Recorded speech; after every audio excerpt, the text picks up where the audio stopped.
yo creo que definitivamente nosotros transformamos nuestro entorno.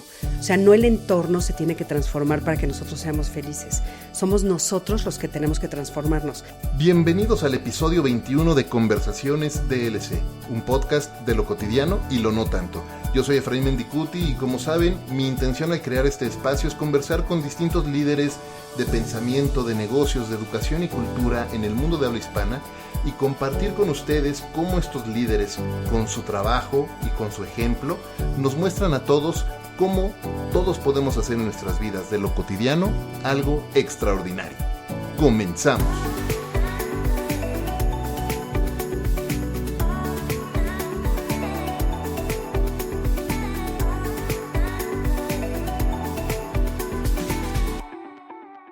Terapeuta humanista, autora del libro Ya basta, acabemos con el bullying, historiadora, coach, conferenciante y conductora del programa de televisión Diálogos en Confianza. Mi invitada hoy ha construido una carrera ayudando a cientos de familias a tratar distintos retos de integración familiar, de bullying y también de vida en familia. Además, fue reconocida con la presea Vasco de Quiroga como Mujer del Año en el 2011. Cristina Jáuregui, bienvenida y muchas gracias por acompañarme hoy en Conversaciones DLC. Efra, qué gusto, muchísimas gracias, estoy feliz, me siento muy honrada, me da muchísimo gusto formar parte de esta nueva aventura, de este nuevo proyecto que estás haciendo. Siempre te he admirado y yo creo que esto va a ser un éxito sin duda como todo lo que haces. Muchísimas gracias, Cris. De verdad que un gustazo, por fin nos podemos coordinar y ya sentarnos a platicar. Hace mucho que queríamos hacerlo, debo de confesarles que hace mucho que tengo el gusto de conocer a Cris y de colaborar también con ella en algunos otros proyectos en el pasado. Pero, ¿qué te parece, Cris, si empezamos por el principio? Me parece muy bien. Te gradúas de la licenciatura en Historia en el Instituto Cultural Helénico. Sí, sí. Y pocos años después das un brinco del mundo del arte al mundo del desarrollo humano. Uh-huh. ¿Cómo fue ese salto? Es decir, tú estudiaste historia y de repente te metes a esto. ¿Cómo fue ese camino que te trajo hasta aquí? Fíjate que, bueno, yo me autonombro como una apasionada de todo lo que tenga que ver con el estudio y el conocimiento. Soy muy, muy curiosa, muy ambiciosa en todo lo que tiene que ver con el rollo intelectual, ¿no? Y el académico, me encanta, y el espiritual y tal. Y entonces, la verdad, Efra, es que yo te podría decir que yo nací siendo terapeuta. Yo me acuerdo a los 12 años, antes no me importaba decir que a los 12 años y no me daba cuenta de lo que estaba diciendo. Hoy que tengo la perspectiva, digo, ¿cómo es posible que a los 12 años sepas lo que quieres hacer? Bueno, yo a los 12 años sabía que quería ser psicóloga. Yo lo sabía, siempre lo dije, yo vengo a este mundo a ser psicóloga, etcétera, ¿no? Y los años fueron pasando y bueno, como dicen por ahí, tú haz tus planes, cuéntaselos a Dios para que se ría porque te los va a cambiar, ¿no? Y entonces efectivamente pues mis planes cambiaron. Yo me embarazo muy jovencita y entonces empiezo una vida en pareja y una vida maravillosa, feliz, que estuve muy contenta casada y tuve 3 hijos de ese primer matrimonio. Ahora tengo otro matrimonio, como bien sabes, pero entonces mi vida como que se desvió un poquito. Una de las cosas a las que siempre he estado cerca es todo el mundo del arte. Gracias a mi mamá, que bueno, pues es una mujer a la que admiro profundamente, mi vida estaba rodeada de todo lo que tuviera que ver con arte. Yo recuerdo mis primeros pasos, o sea, de veras, corriendo entre los balcones de Bellas Artes, o sea, jugando en Bellas Artes, corriendo con mi hermana, cuando no había nadie, por supuesto. Y o sea, el arte había sido parte de mi vida siempre. Entonces, cuando yo empiezo mi vida como de mamá, una de las cosas que siempre tenía yo como de inquietud era pues hacer una carrera y pues no la había hecho precisamente porque estaba con todo esto de ser mamá. ¿A qué edad tuviste tu primer bebé? A los 20, a Jimena. Okay. Ajá, yo digamos que salí un poco más tarde de la preparatoria porque yo me voy a estudiar un año fuera, me voy a estudiar un año a Europa y entonces regresando no rivalido. Y entonces salgo un poquito más grande, ¿no? Y entonces, bueno, pues digamos que al final de la prepa yo me embarazo. Y entonces, platicando con mi mamá, yo le decía, oye, esta es una inquietud que siempre he tenido y quiero seguir estudiando.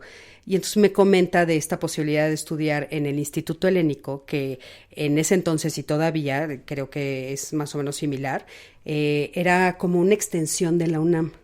Era como un paraíso, Efra, no lo podías creer. Entonces, y estaban ahí, estaba la carrera de historia. Uh-huh. Y entonces pues me llamó mucho la atención y dije, ¿por qué no? Y entonces fui a ver, pedí una beca, porque en ese momento yo no podía pagar, aparte de las escuelas de mis hijos, una universidad. Me otorgaron la beca, o sea, de las ganas que me vieron, de que yo tenía ganas de veras de estudiar, y decidí estudiar historia. No era historia del arte, era historia, ¿no? Entonces, para mí fue maravilloso, me la aventé en 4 años, entonces mientras mis hijos estudiaban y hacían tareas, yo también, ¿no? Ya habían nacido los 3. Ya habían nacido los 3. Okay. No, los dos, perdón. Okay. Los 2 primeros. Y recuerdo a Jimena, la más grande, diciéndome, mami, ¿por qué no eres normal? Todas las mamás salen, vivimos en un condominio horizontal, y todas las mamás salen a jugar y con sus hijos y a platicar mientras tú estás adentro. Y yo, mi amor, es que estoy estudiando una carrera, algún día lo entenderás. Bueno, ahora mi hija tiene hasta una maestría, o sea, obviamente lo entendió, ¿no? Y entonces, bueno, pues me aviento a la carrera de historia, que para mí fue fascinante, me encantó. Pero la verdad que mi inquietud siempre había sido ayudar a la gente. O sea, yo desde niña sabía que yo lo que quería era ser psicóloga. Y en ese una amiga muy querida, que hasta hoy es muy querida para mí, me platica del desarrollo humano. Y entonces me dice, fíjate, Cris, que yo iba a Efra, a Gandhi o al sótano, y compraba todos mis libros de historia, porque ya sabes que lees muchísimo en historia, y salía con otros libros. O sea, títulos que me llamaban la atención. Que no eran de historia. Que no eran de historia, ¿no? Y entonces yo gastaba un dineral en libros, bueno. Y entonces un día llega esta amiga y me dice, ¿ves todos esos libros que compras y esos títulos que compras, Cris, que te fascinan? Y le digo, sí. Me dice, eso se llama desarrollo humano. ¿Por qué no averiguas de qué se trata? Y entonces es cuando yo acabo la carrera de historia, averiguo qué es el desarrollo humano y dije, es que esto es lo que yo siempre he estado buscando. Y me meto otra vez a desarrollo humano. Ahí sí, ya con 3 hijos. Ya había nacido la tercera. Y entonces, pues bueno, ese es como yo doy el brinco y de repente me doy cuenta que para mí había sido una bendición del universo, porque me siento muy afortunada de cómo se me abren los caminos.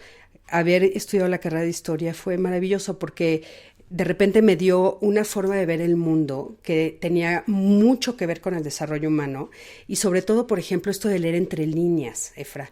Para mí ha sido una de las cosas más increíbles que la carrera de historia me dejó. O sea, nos enseñan a leer entre líneas, nos enseñan a interpretar en la carrera de historia, a cotejar las dos visiones, la visión de los liberales con la visión de los conservadores, por ejemplo. Imagínate eso para mí a nivel de terapeuta lo que significó. Claro, debe ser una habilidad, una competencia, mejor dicho, para poder dar terapia y ayudar a personas, cotejar los distintos lados de una historia. Sí. Súper útil. Súper útil.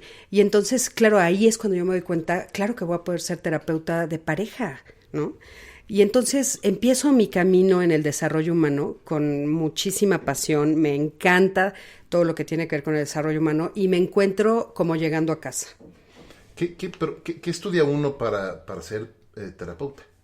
Pues mira, hay como muchas líneas, ¿no? Porque de repente ya sabes que cuando surge una propuesta nueva, como en ese momento era el desarrollo humano, pues hay muchas críticas en torno a eso.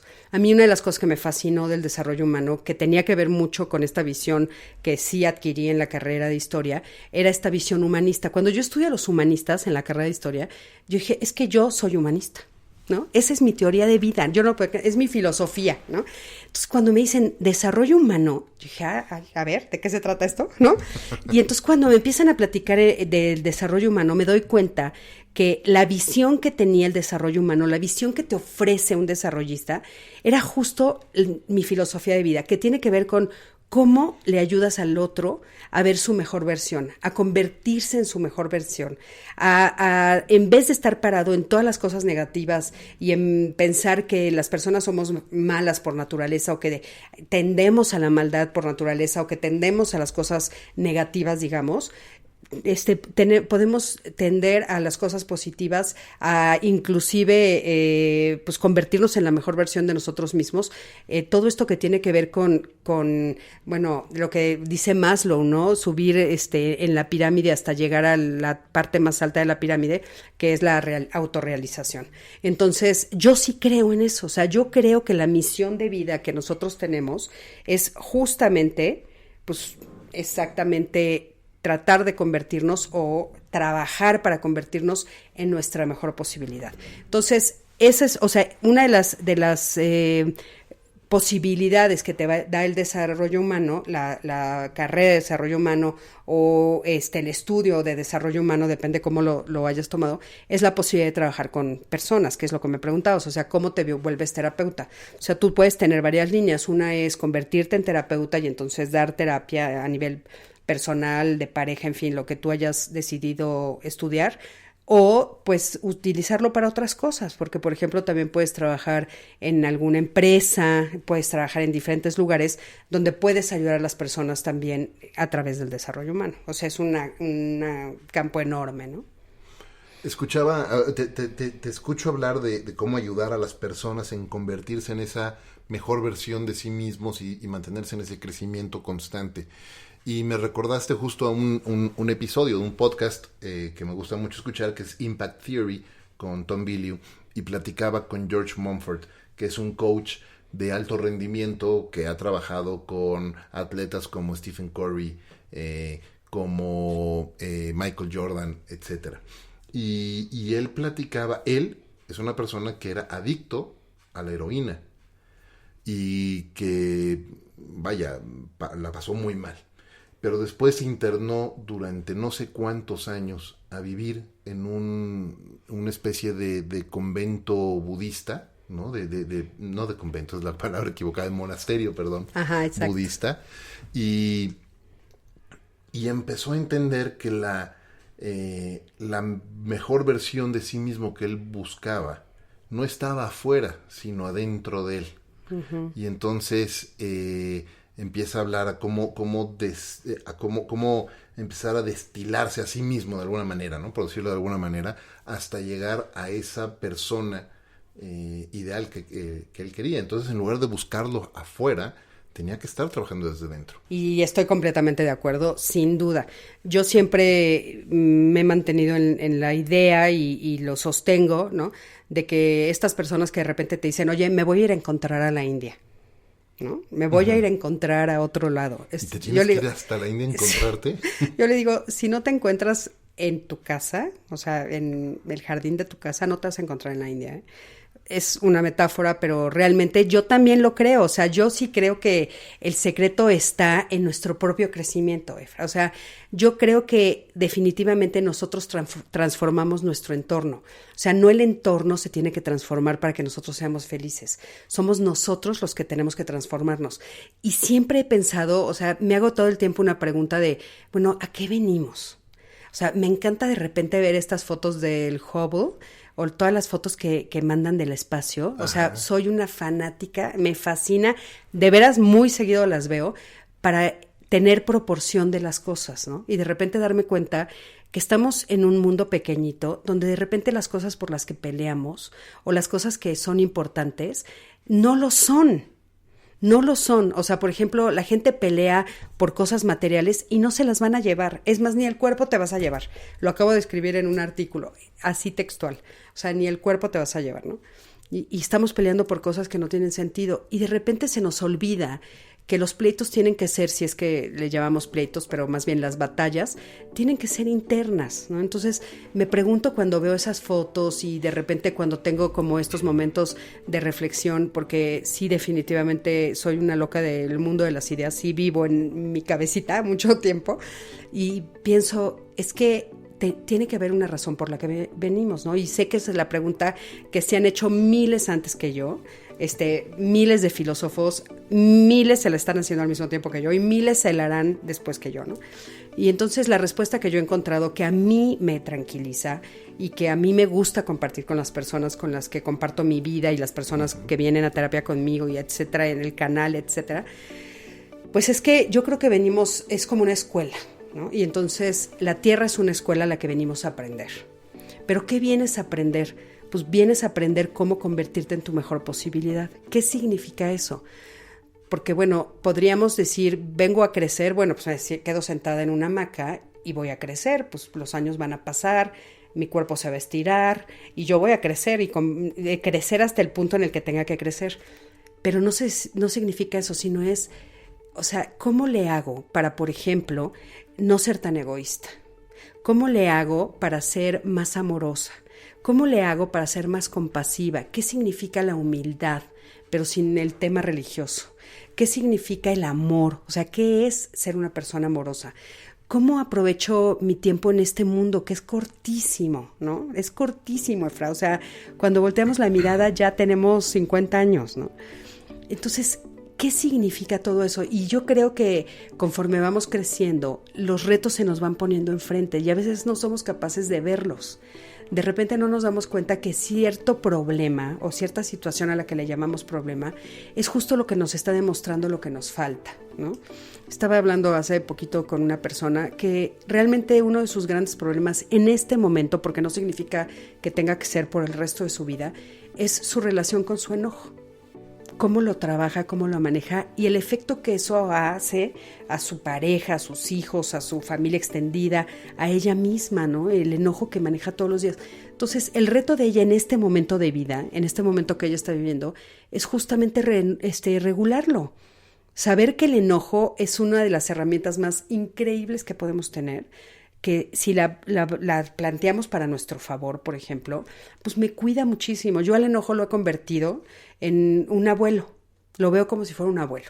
Y entonces, por ejemplo, cuando voy a dar una conferencia y me empiezo a enojar, no, perdón, me estaba confundiendo con el miedo. El enojo, el enojo yo lo veo como una barrera que no me deja pasar, okay, que no me deja comunicarme. Después les digo lo del miedo, que es el abuelo que me encanta. Ahorita regresamos al miedo, va. Pero el enojo es como una barrera que no me deja acercarme a ti. Es como si yo tuviera una barrera llena de espinas. Y entonces, si yo me quiero acercar a ti, el enojo no me lo permite. El enojo hace que, aparte, bueno, como hemos visto y como lo hemos visto también en la película esta de las emociones, que es increíble, es como si te llenaras de fuego y entonces te llenas de humo y no puedes ver al otro, pero no solamente, o sea, no puedes ver al otro, no te puedes ver a ti mismo, ¿no? Entonces, el enojo hay que regularlo y hay que saber para qué nos sirve. El enojo es cuando yo siento que alguien cruzó una meta, cruzó uno de mis valores, algo que para mí es importante y que considero que tú lo pisaste. Se metió con tu lado de la cancha, ¿no? He estado estudiando mucho sobre cómo dar retroalimentación, que es toda una habilidad que hay que aprender a desarrollar, ¿no? Y una de las condiciones básicas que te enseñan justo cuando estás para proveer feedback o retroalimentación de manera útil y accionable es no te pases del otro lado de la cancha. Exacto. Respeta el espacio de las otras personas.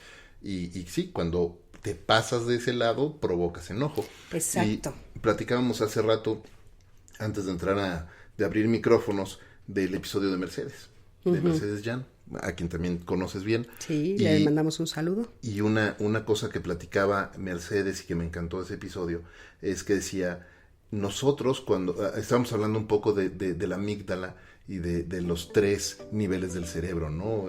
El reptiliano, el medio y luego el neocórtex. Y hablaba de la amígdala y me dijo una frase que aprendí muchísimo, me encantó, y es: nuestra labor no es calmar nuestra amígdala, sino la amígdala del otro, para precisamente no cruzar esa cancha y no generar ese... Me encantó eso, ¿sabes? Sí. Fue un gran aprendizaje. Sí, es cierto. Yo también creo que tenemos que calmar nuestra amígdala. Bueno, sí, por supuesto, sí. pero quería decir, como coaches, estamos hablando de coaching, sí. Como coaches tienes que... Como terapeutas también, pero fíjate, es bien importante poder calmar la nuestra y aprender a calmarla para entonces poderle dirigir el camino, creo, ¿no? O sea, creo que eso es importantísimo. Y esto de la cancha, por ejemplo, pero estoy de acuerdo lo de la cancha, pero de repente la pregunta que a mí me hacen aquí muchas veces es, ¿qué significa la cancha? O sea, ¿qué es la cancha? O sea, lo veo visualmente perfecto, no voy a pisar tu cancha, lo puedo ver perfecto. Entiendo lo que es una cancha, entiendo lo que es el fútbol o una cancha de tenis, etcétera.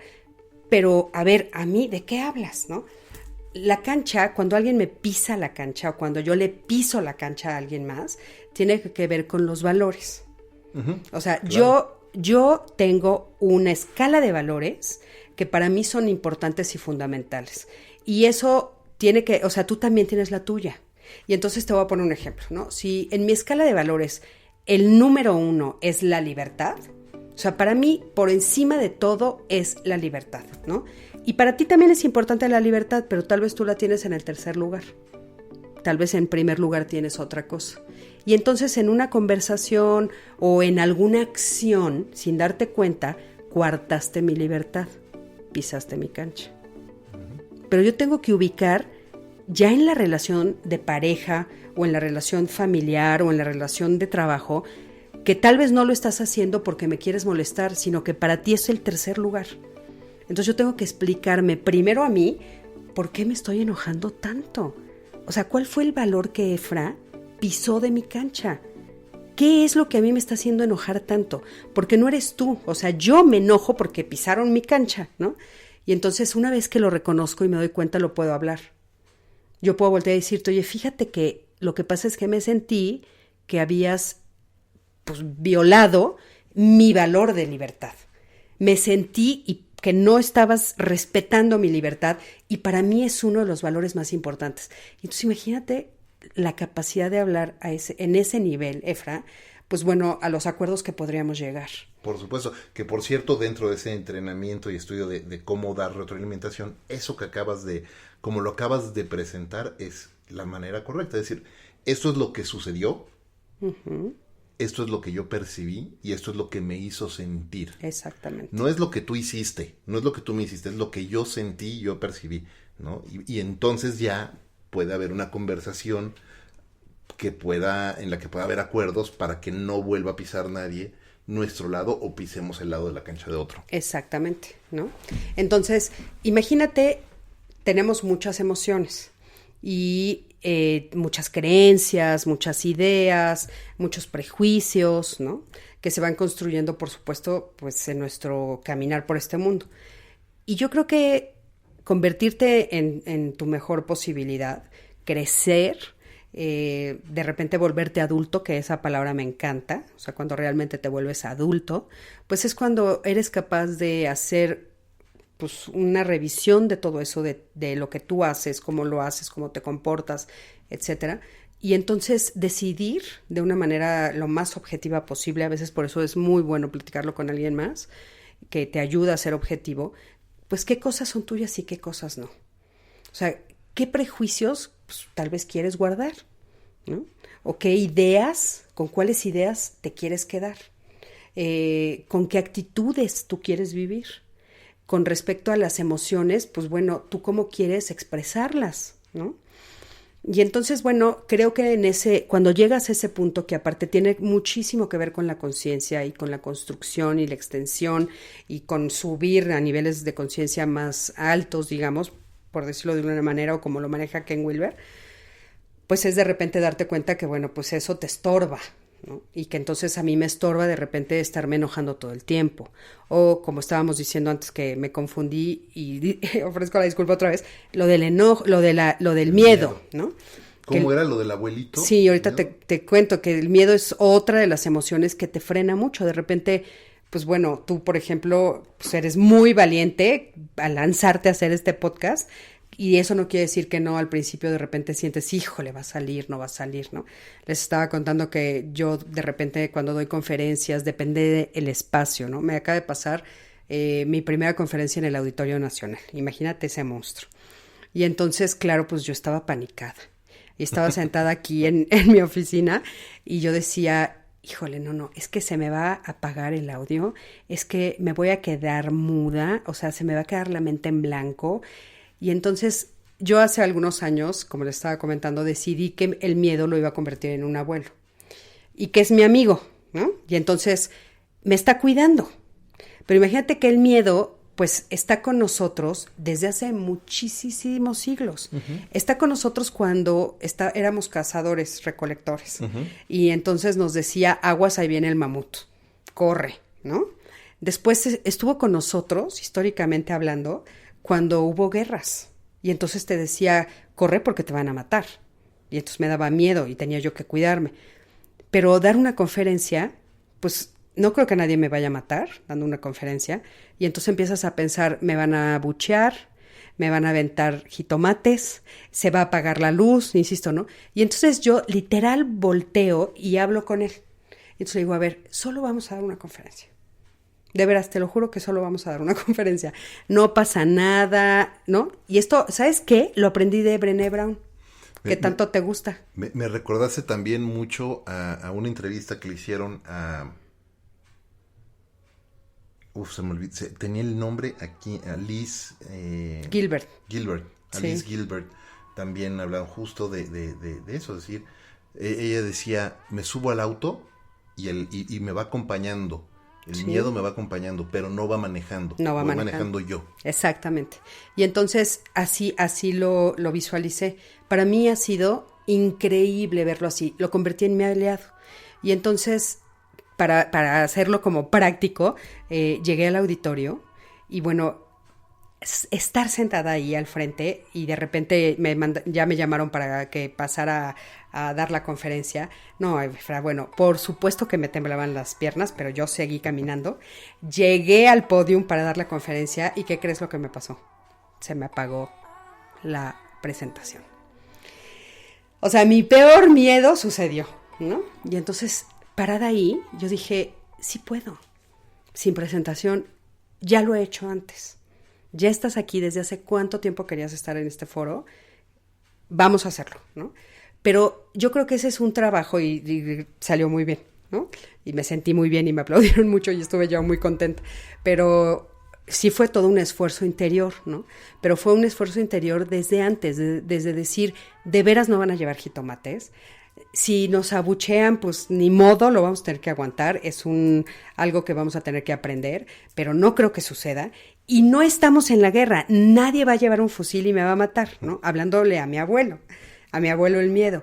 Y eso me ayuda mucho. Y entonces me ayuda a crecer, porque entonces el miedo no me frena. Y algo que me encanta de la historia que nos estás contando es que no solamente no pasó nada, aquí sigues, estamos grabando y está padrísima la plática, te fue muy bien con la conferencia de todas maneras y te diste cuenta, ahorita decías, voy aprendiendo, voy creciendo, te diste cuenta que en efecto no pasa nada, ¿no? Y pasó tu peor miedo, que era que se descompusiera la presentación en ese momento, y aquí sigues y nadie se murió y todo sigue adelante y qué gran lección, ¿no? Gran lección. De hecho aquí, los que nos están escuchando no lo pueden ver, pero ahí tengo mi reconocimiento para acordarme todo el tiempo. Muy bien, sí, ya lo veo. Que fue una gran lección de vida en ese sentido, porque aparte siempre vamos a tener ese tipo de lecciones. Entonces, este ejemplo se los pongo, pues porque sí creo que a estos retos nos estamos continuamente enfrentando. Y creo que el reto mayor es cómo quiero vivir esos momentos. O sea, puedo enojarme, puedo ponerme a llorar, puedo aprovechar ese momento para convertirlo en un aprendizaje.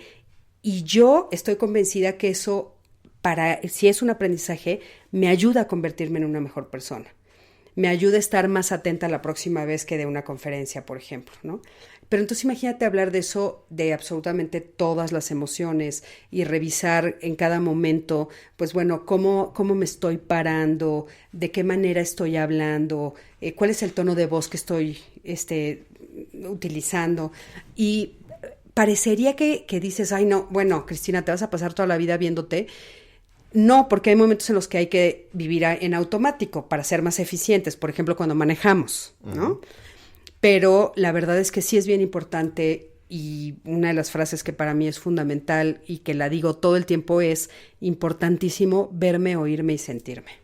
Yo creo que ese es el secreto que yo más comparto con las personas que vienen aquí a terapia conmigo que intento que se lleven esa herramienta que me parece extraordinaria, la capacidad de poder verme, oírme y sentirme. Introspección y reflexión.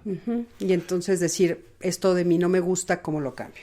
Me encanta que toques ese tema y déjame cambiar un poquito el canal, porque una de las cosas que sucede cuando no aprendemos a conocernos, cuando no hay esta introspección y esta reflexión y somos de alguna manera víctimas de nuestras propias emociones, es que no las manejamos y podemos herir a los demás. Y dentro de todo esa se hace una cadena, ¿no? Y una de las cosas en las que tú te has especializado mucho como conferenciante, como autora y como terapeuta es el tema de bullying.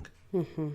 Que me imagino, y hablo desde mi ignorancia total del tema, que se desata mucho precisamente del mal manejo de las emociones en una persona, ya sea un niño o un adulto, quien sea el bullying, y la familia o el ecosistema alrededor de esa persona. Uh-huh. ¿Por qué elegiste especializarte en este tema? Fíjate que fue algo pues muy interesante. Primero que nada, justo cuando hice el libro, estaba el tema del bullying, pues un poco, me choca decir la palabra, pero en boga, ¿no? Uh-huh. Estaba de moda. Muchas personas estaban hablando del bullying. Y entonces yo tuve una plática con los de Porrúa Hermanos, y ellos me comentaron que, bueno, estaban como muy preocupados de lo que estaba sucediendo, y entre los dos quedamos que, bueno, sería como muy interesante sacar un libro de ese tema. Para mí fue una experiencia impresionante, Fra, porque yo ya tengo 11 años al frente de Diálogos. O sea, he sido conductora de Diálogos ya por 11 años. Entonces, el tema del bullying había estado saliendo mucho en los programas que habíamos hecho. Yo ya lo había trabajado muchísimo. Y justo, pues era un tema que sí conocía, pero que no había investigado. Que esa es otra de las cosas que me ayudó a la carrera de historia. O sea, realmente puedo investigar los temas a profundidad. Sé cómo, ¿no? Uh-huh. Me entrenaron para eso. Entonces dije, órale, vamos a hacerlo.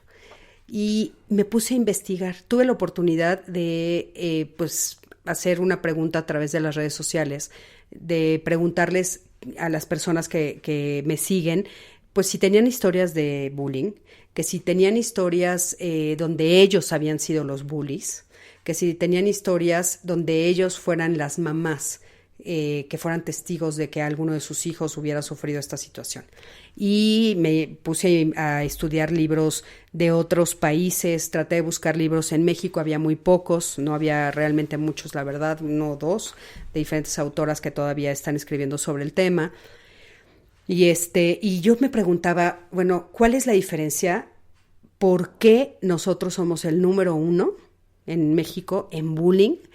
¿México es el país número 1 en bullying? El número 1 a nivel mundial. ¿En serio? Sí. Wow. Uh-huh. Tristísimo, ¿no? Qué feo. Muy. Sí, muy. Entonces, ¿por qué somos el número 1 y cuál es la diferencia, no? Y entonces me pareció que era un libro que podía en ese momento ayudar a muchísimas personas, muchísimas familias, muchos chavitos, ¿no? Y en el momento que entendí el fenómeno, porque realmente es una situación bastante compleja, nosotros confundimos violencia con bullying todo el tiempo, Efra. Y entonces dije, creo que sí es momento de sacar un libro que pueda aclarar realmente en español, ¿no? Desde la visión de una habla hispana, la diferencia entre violencia y bullying. O sea que sí el bullying es violento, pero no toda la violencia es bullying. Y que eso es bien importante entenderlo. Y entonces, ¿Cuál es la diferencia? Fíjate que, por ejemplo, todas las palabras nacen por una razón, no están al azar en nuestra vida. Y entonces se le pone bullying o acoso escolar, que fue la traducción en México, pero la verdad es que, bueno, en Latinoamérica, pero la verdad es que sí, la que más se escucha es bullying. Y por eso decidimos ponerle al libro también Ya basta, acabemos con el bullying, porque era lo que escuchaba todo el mundo. Pero nos dimos cuenta, o sea, la razón por la cual es una diferencia es la violencia, o sea, tú puedes violentar a una persona y dependiendo tu edad, entonces le llamamos bullying o no le llamamos bullying. El bullying, para empezar, es solamente de niños, menores de edad. Cuando tú dices que entre adultos se hacen bullying, te estás equivocando de término. El bullying solo es entre menores de edad y eso es bien importante entenderlo porque entonces tiene un lenguaje diferente. El lenguaje entre los adultos, Efraín, ya es otro. O sea, yo y tú, si tú y yo nos peleamos, entonces no va a haber otro adulto que nos defienda y que aparte tenga sobre nosotros legalmente autoridad. Sin embargo, los niños sí. Los niños son menores de edad. Y si entre ellos existe el bullying, entonces hay adultos que tienen que cuidarlos, que deberían defenderlos y que tienen que frenarlo, los adultos, ¿no?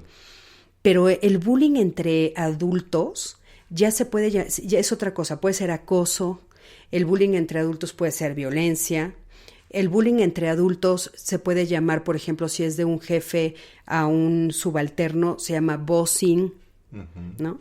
Mobbing, el famoso mobbing entre distintos grupos. Exacto. Dentro de una organización. Sí. O de ti, tú y yo entre pares, también eso puede llamarse mobbing, pero no es bullying, ¿no? Ahora, el bullying, porque no todo lo que es bullying es violencia, no todo lo que es violencia es bullying, porque de repente le empezaron a llamar bullying a todo, a lo que pasa con los adultos, a lo que pasa con los niños, etcétera, a todo mundo, pero tiene que ser constante de un chiquitín a otro, o sea, de una persona menor de edad a otra, específica y constante en el tiempo. La de marcaje personal. Marcaje personal. Entonces, de repente me escribían muchas mamás, oye, es que estaba en el recreo y iba pasando y le pegó una pelota, le hicieron bullying. No, eso no es bullying.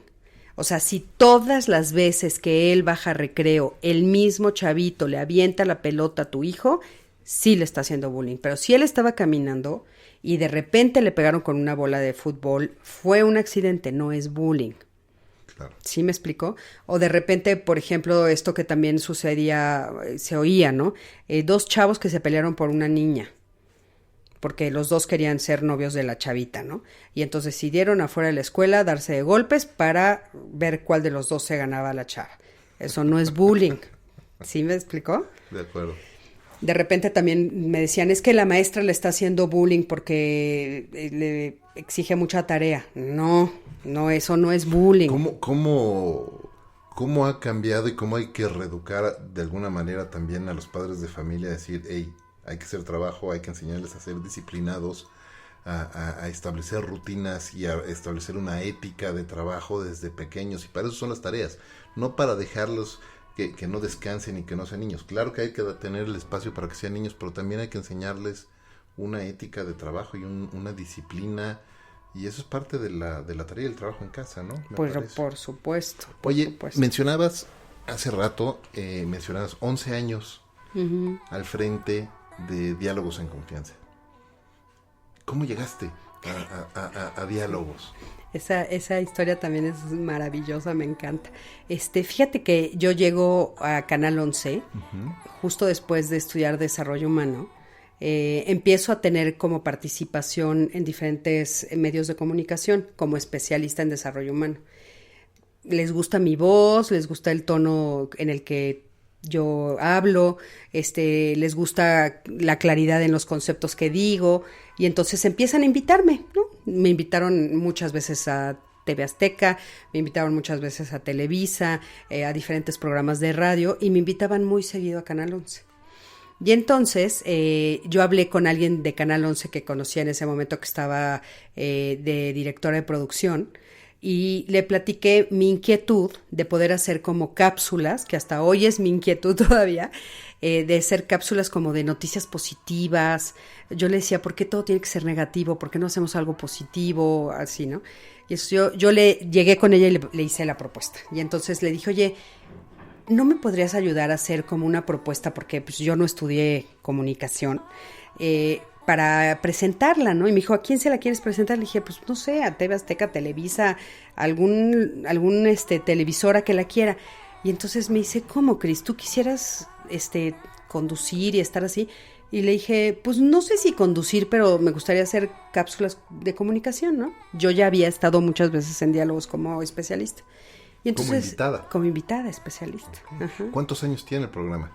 25 cumplimos. Wow. Increíble. Padrísimo, una joya, bueno, me fascina, soy muy afortunada. Y entonces me dice, oye, pues quédate con nosotros, me dice ella, ¿no? Y yo, ok, en las cápsulas, hacemos las cápsulas, y me dijo, sí, déjame pensarlo, y ya, ok. Un día me hablan, y pues yo ya conocía perfecto a todos los que estaban ahí, y me dicen, oye, Cris, ven a hacer un casting. Entonces dije, ok, yo, Efra, iba a ir a hacer un casting para unas cápsulas, ¿estás de acuerdo? Y entonces llego y fue súper divertido porque ya me siento, me ponen el famoso chícharo, que para los que no saben es una cosita que te ponen en el oído, que oyes todo lo que te está diciendo la productora, y me sientan en una mesa con 2 doctoras y me dan un texto, y el texto era cáncer de mama. Pues casi me muero. O sea, yo, ¿cómo que cáncer? Yo venía a hablar de cosas positivas. Sí, ¿sabes? Sí. Y aparte les dije, oigan, yo no soy médico. O sea, soy historiador y desarrollista. Yo no puedo hablar de cáncer de mama. Y me dice la persona que estaba ahí, me dice, Cris, es que te estamos haciendo un casting para conducción. Y yo, ¿cómo? Y entonces me dijo, mira, es facilísimo. Te vamos a poner, ya traes el chícharo, el micrófono. Ellas 2 son doctoras, me las presentó a las 2. La doctora Gudelia, la doctora Lorena, porque aparte todavía están conmigo las 2 ¿Sí? disque doctoras. Ajá. Y bueno, tú nada más les tienes que hacer preguntas a ellas. Es lo único que queremos. Queremos ver cómo haces preguntas, cómo te desarrollas, cómo te desenvuelves en la cámara. Ah, pues ok. Y entonces me empiezan a hablar, Efra, por el chícharo, y yo empiezo a voltear a la derecha. Te lo juro. A ver, oigo voces. Sí, ya sí, volteaba a la derecha yo así, y entonces me decían, te estamos hablando por el chícharo. Claro, yo había ido muchas veces de especialista, pero nunca te ponen un chícharo de especialista, el chícharo se lo ponen a la conductora. Y entonces yo volteaba y se botaban de la risa y me decían, Cris, te están hablando de la cabina de producción. Y yo, ok. Y entonces, ¿qué tengo que hacer? Pues pregúntales las preguntas a las doctoras, ¿no? Y yo empecé a preguntarles, Efra, y entonces las preguntas que venían ahí, y ellas me empezaron a contestar. Lo que me dijeron era mentira, pero yo se los creí, porque eran doctoras, ¿estás de acuerdo? Ajá. Y entonces, oiga, doctora, ¿y entonces cómo se detecta el cáncer de mama? Y ella me contestaba, oiga, doctora Lorena, ¿y cómo se detecta cuando está en sus primeros pasos, no? Y me contestaba. Y ya, desarrollé o sea, hice las preguntas, me dijeron, perfecto, está bien, nosotros te avisamos. Me fui a mi casa. Y de repente, como a la semana, me habla esta amiga y me dice, ¿estás sentada? Y le digo, siéntate. ¿No? Y yo, ok. Y entonces me dice, Cris, eres la próxima conductora de Diálogos en Confianza. Y yo, ¿qué? ¿Por? Sí. ¿Por qué? ¿Cómo? O sea, ¿cómo sucede esto? Y me dijo, lo que te hicimos es una prueba para conducción de diálogos. Diálogos va a tener un cambio radical. En ese momento estaba solo Fernanda Tapia toda la semana. Ajá, Fer Tapia también. Fer Tapia. Una vieja conocida también. Sí, la Fer, sí, que tanto la queremos también, a la Fer. Y pues Fer va a estar lunes, miércoles y viernes, y tú vas a estar martes y jueves. ¿Y Fer sigue con diálogos? Sí, seguimos las 2. Muy bien. Sí, y entonces, yo, ok. Bueno, te tengo que confesar que 2 semanas no dormí. O sea, ¿tú sabes lo que eso significaba para mí? Claro. El cambio de vida que significaba y el regalo del universo. O sea, si mi misión, lo que yo veía, mi pasión en la vida, la razón de mi ser era pues poder ayudar a la gente a cambiar y tratar de ayudarlos a convertirse en su mejor posibilidad. Imagínate que me regalaran eso. Bueno, yo no lo podía creer. Entonces, pues fue maravilloso para mí. Ya llevo 11 años, Efra. O sea, estoy feliz. Ahora ya no volteo cuando me hablan en el chícharo. Ya lo tengo dominado. Pero pues a raíz de eso se han abierto muchísimas puertas. Y... Qué increíble. Oye, déjame hacerte otra pregunta, porque justo ahorita decías, fue un regalo de vida y te cambió la vida. Llevas 11 años al frente como conductora de diálogos en confianza, como desarrollista, como terapeuta, como conferenciante, como autora, como mamá de 3. Uh-huh.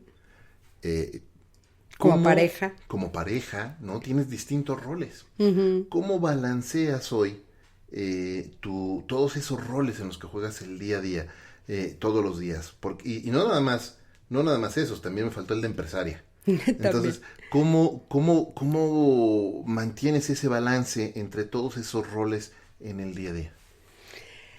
Pues fíjate que la verdad es que trato de que las cosas que elijo siempre tengan que ver con un sentido de vida, con mi sentido de vida. O sea, yo creo que de todas estas cosas que acabas de nombrar, Efra, no hay una de ellas que no tenga un significado profundo para mí, que no me llene de satisfacción. O sea, yo me levanto en las mañanas y pienso en venir a trabajar y me gusta lo que hago. O sea, de veras realmente, por eso digo que es un regalo del universo. Es un regalo de lo que creas que existe en el más allá de nosotros. O sea, de veras digo, soy muy afortunada. Y entonces me levanto y dar terapia me fascina, me fascina. Cuando a mí me preguntan, Cris, ¿no te cansas? No, no me canso. O sea, ¿no te llevas los problemas a tu casa? No. Diálogos me fascina.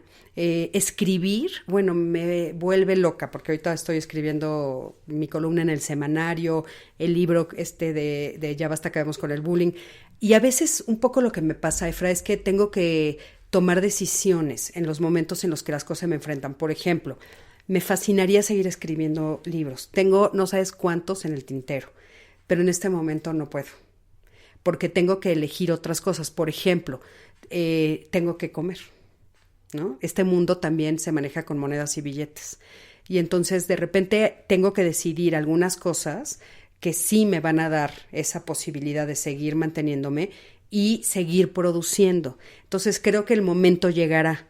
Pero la elección que hago por dejar de escribir, por ejemplo, ahorita que es una de mis grandes pasiones, o sea, del libro, porque sí estoy escribiendo en el semanario cada 15 días, pues bueno, tiene que ver con seguir dando terapia, que por supuesto ahí es un ingreso importante para mí, cuidar mi programa de Canal 11, tratar de buscar otros medios de comunicación que me contraten y que entonces yo pueda tener también otro tipo de ingresos. Y pues bueno, sí, efectivamente empresaria, ahorita estoy justamente en la preparación de un proyecto padrísimo, que no puedo decir más todavía, pero pues un proyecto que es muy ambicioso, donde realmente el objetivo principal es ayudar a las personas a convertirse en su mejor posibilidad, pero pues ahí sí creo que también van a llegar monedas y billetes. Entonces esa es como ya nos contarás un poco más sí. alguna otra vez que nos volvemos a juntar para grabar. Déjame, nos estamos acercando ya hacia el final del episodio, pero no me quiero ir sin preguntarte sin platicar contigo sobre hábitos y rutinas. Porque cuando una persona es tan prolífica como tú y mantiene todos estos roles que ya decíamos, es necesario de alguna manera establecer una serie de rutinas o hacerse de una serie de hábitos que te permitan mantener un equilibrio, ¿no? Y mantenerte enfocado y sano y todo. ¿Tú tienes o has desarrollado alguna serie de hábitos o rutinas? ¿Cómo es un día en la vida de Cris Jauregui? ¿Cómo lo empiezas en el día? ¿Cómo lo terminas en la noche? Pues fíjate que, primero que nada, sí he desarrollado algunas rutinas. Creo que uno de mis valores más importantes es la responsabilidad. Entonces, soy responsable, aunque tengo que confesar que a veces impuntual.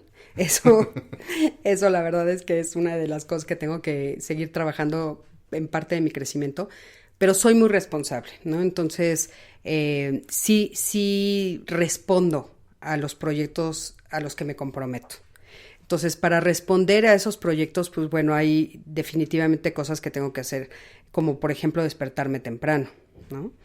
Me despierto temprano y bueno, sí procuro hacer un buen desayuno, que eso me parece que es fundamental. Y quiero decirte que también en las mañanas, cuando yo me despierto, Efra, una de las cosas que siempre hago es una especie de rezo. O sea, no en la forma católica, porque yo no estoy apegada a ninguna religión, pero soy profundamente espiritual. Entonces, sí agradezco el volverme a despertar, agradezco que el día me lo volvieron a regalar, ¿no? Uh-huh. Hay una frase que me encanta que es de Saramago que dice que la pone en la voz de José, que es el papá de Jesús, uh-huh, en uno de sus libros, que me fascina, que dice, te doy gracias, Señor, por haberme regresado viva y consciente mi alma. Me fascina y esa la digo todas las mañanas. Cada vez que abro el ojo es lo primero que digo. Dios mío, gracias por haberme dado otra vez viva y consciente mi alma. Y entonces después ya empiezo mi día. Me gusta muchísimo leer noticias, me gusta mucho estar al día. Entonces sí paso un buen rato leyendo noticias y elijo leerlas porque a veces verlas me parece violento. Entonces no las veo mucho por televisión, sino más bien las leo. Puedo escucharlas también. Camino a donde voy, siempre estoy escuchando a algunas personas a las que admiro. Por ejemplo, ahorita escucho mucho a Broso en Aire Libre, que me encanta. Y entonces, bueno, algunos que me gustan, ¿no? Cómo están planteándose ahorita la situación y las críticas que están haciendo. Suelo ser como muy crítica también en el sentido positivo, o sea, no me quedo con cualquier información. Entonces, esa es otra de mis rutinas. Y bueno, trabajo durante toda la mañana y otra de mis rutinas que hasta hoy he logrado cumplir bastante es siempre decido comer con mi familia. Eso para mí fue algo que me planteé desde hace muchísimos años y que para mí era fundamental para encontrar el equilibrio. O sea, yo sí la mayor parte, o sea, el porcentaje más alto es comiendo con mi familia. Me encanta escuchar eso porque me queda claro que es uno de tus no negociables en tu vida. No negociables. Y los no negociables en nuestras vidas son importantísimos para poder encontrar justo ese balance y ya me han escuchado compartir en otros episodios. Para mí, uno de mis no negociables es todos los días desayunar en casa con mi familia como si fuera domingo. Uh-huh. Sentados a la mesa, platicando, desayunando completo, no corriendo con el Danone por todos lados, sino realmente sentados a la mesa con un plato, con fruta, con jugo, tener ese espacio. Y alguna vez alguien me preguntaba por qué y por qué toda la rutina que había desarrollado yo por diseño ya desde hace muchos años en las mañanas. Y para mí es un momento súper importante para poder convivir con mi familia. Y yo les decía, es que si no haces eso y no te das el espacio, no importa qué bien te esté yendo en otras cosas, todo pierde sentido. Todo pierde sentido. Porque ¿para qué vas a trabajar a trabajar incansablemente por estar bien en la gracia de otros? Exacto. Si no puedes estar bien con los tuyos. Exactamente. Yo trabajo porque me fascina trabajar, porque sé que ahí me desarrollo, pero definitivamente para el bienestar de mi familia. Por supuesto. Entonces, ese para mí es lo número uno, ¿eh? O sea, por supuesto que mi crecimiento personal, pero el bienestar de mi familia. Entonces, para mí tienes razón, un no negociable. Otro no negociable que usando tu misma frase que me encantó, es, por ejemplo, los viernes en la tarde. Yo los viernes en la tarde se lo dedico a mi familia. Los viernes en la tarde y el fin de semana completo, Efra. Hubo muchísimos años al principio cuando no me planteaba estas cosas como un poquito más con seriedad, que aceptaba trabajar los fines de semana. Y no. Es un lujo que me doy y es un no negociable. O sea, yo todo lo que sea entre semana hasta el viernes después de la comida, o sea, antes de la comida, lo que quieras. Después ya no. Oye, Cris, nos estamos acercando al final, ahora sí. Pero antes de hacerte la pregunta final de este episodio, ¿dónde la gente que nos está escuchando pueden conectar contigo? ¿Dónde te pueden seguir? Pues mira, casi todas mis redes tienen que ver con el nombre de Cristina Jáuregui. En Facebook estoy como Cristina Jáuregui. En Twitter estoy como Cristina Jáuregui Public. Que bueno, ya ves que de repente es difícil encontrar los nombres, que ya todos están tomados. Mi página web es cristinajauregui.com y ahí en mi página, bueno, encuentran por supuesto el link a todos mis medios, los medios de comunicación. Estoy en todos los medios de comunicación y aparte quiero decirles que sí respondo yo personalmente. Padrísimo. Uh-huh. Y Diálogos en Confianza lo pueden ver Sí. Canal 11, ¿qué horario? Diálogos en Confianza lo pueden ver todos los días, porque bueno, estamos todos los días diferentes conductores. Yo en lo particular estoy los martes de 9:30 a 11:30. Y bueno, la temática que yo manejo es todo lo que tiene que ver con la familia. Y lo que es increíble es que también ahora nos pueden buscar en YouTube. Entonces a veces tenemos más vistas en YouTube que lo que tuvimos en ese momento en Facebook Live, ¿no? Por ejemplo. Es parte de la transformación digital, definitivamente. Cris, te agradezco muchísimo que nos compartas todo tu aprendizaje. Quiero ir a la última pregunta. La temática principal, o el tema principal de este podcast es cómo podemos hacer de lo cotidiano algo extraordinario. Para ti, Cristina Jáuregui, ¿qué es o cómo haces de lo cotidiano algo extraordinario? Pues definitivamente viviendo en el aquí y en el ahora, dándome cuenta en cada momento de lo que realmente estoy haciendo, no pasarlo por alto. No dejar que la vida me viva, sino vivir la vida. A mí eso me parece fundamental. Y yo creo que lo extraordinario lo podemos encontrar hasta en las cosas más pequeñas. Efra, hoy en la mañana, por ejemplo, cuando abrí los ojos, no sabes lo bello del canto de las aves en un árbol que tenemos en el centro de la casa, que es enorme y bellísimo. Me salí a escucharlas. No podía ni creer la cantidad de diferentes tonos que estaba escuchando, me sentía tan bendecida y creo que así es como podemos hacer de lo cotidiano algo extraordinario. Depende completamente de la actitud con la que te paras frente a las cosas. Me encanta. Hacer de lo cotidiano lo extraordinario a través de la actitud y la forma en la que vemos las cosas. Muy bien. Muchísimas gracias, Cris. Gracias por acompañarnos y compartir todas tus lecciones y tus puntos de vista. Y antes de despedirnos, quiero hacerte un rápido reconocimiento, Cris, por la labor que has estado haciendo durante tantos años, ayudando a distintas familias en temas de integración, ayudando a personas a encontrar una mejor forma de encontrar y construir la mejor forma posible de ellos mismos, como decías hace rato. Muchas gracias por ese trabajo. Al contrario, gracias a ti, Efra, fue un placer. Muchas gracias de nuevo por acompañarnos y recibirnos aquí en tu oficina, está padrísima, me encantó. Gracias. Muchísimas gracias a todos ustedes, amigos, por escucharnos en este episodio de Conversaciones DLC y por supuesto, como todas las semanas, muchísimas gracias al mejor café de México, Ricolto Café, por acompañarme en esta aventura de vida todos los días. Yo soy Efraín Mendicuti, esto es Conversaciones DLC, un podcast de lo cotidiano y lo no tanto, y los espero en el siguiente episodio. Hasta la próxima.